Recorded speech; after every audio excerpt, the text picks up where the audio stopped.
Police पदक तयार राहायचंय. समृद्धी बोरांकर, कोड क्रमांक 46. बोलणारा स्पर्धक आहे मिष्टी कुचरिया, कोड क्रमांक कुचेरिया, कोड क्रमांक 72. आज माझा विषय ऐकताना मनात एक प्रश्न उठतो. दिशा म्हणजे मार्ग, भूल देखणी म्हणजे नेमकं काय? तर मित्रांनो, दिशाभूल देखणी म्हणजे अशी दिशा जी दिसायला सुंदर असते, आकर्षक असते, स्वप्नवत असते, पण ती योग्य, खरी आणि सुरक्षित असेलच असे नाही.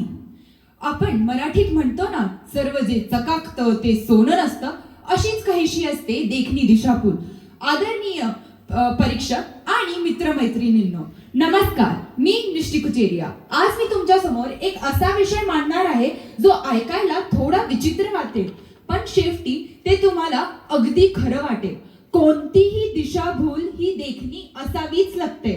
हो, वाट चुकणे हे ट्रेंड मध्ये आहे, गोंधळलेले असणे हे स्टायलिश आहे, आणि संभ्रम ते तर आजकाल आत्मविश्वासाचा एक प्रकारच मानला आहे. हो, दिशाभूल.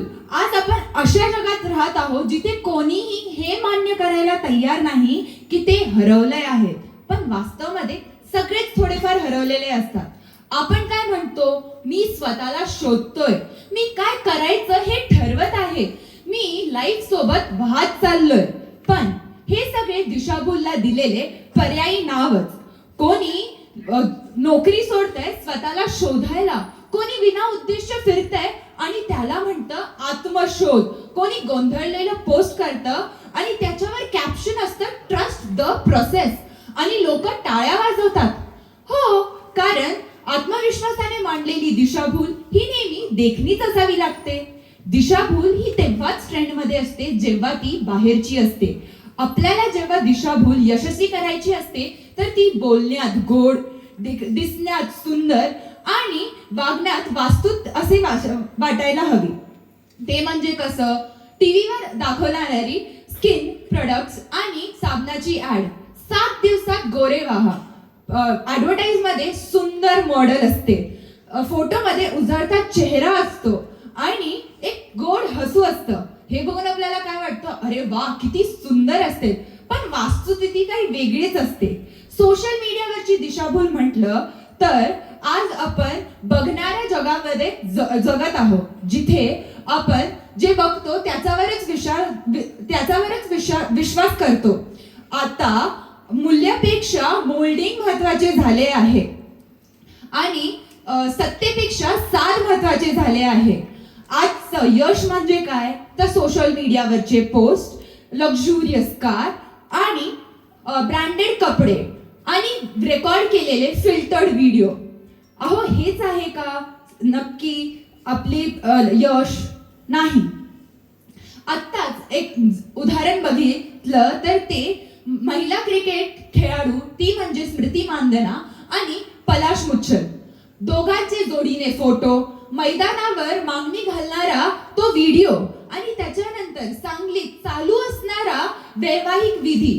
पण काय झाले, माळा टाकण्याच्या आधी काय झाले हे कुणालाच काहीच माहित नाही.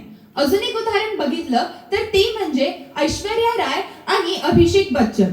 त्यांचे वैवाहिक जीवन सुरळती चालू असले तरीही त्याच्यावर टीका करणारे लोक काय म्हणतात, अरे त्यांचा तर डिवोर्सच होणार आहे. आपल्याला माहितीये का? नाही.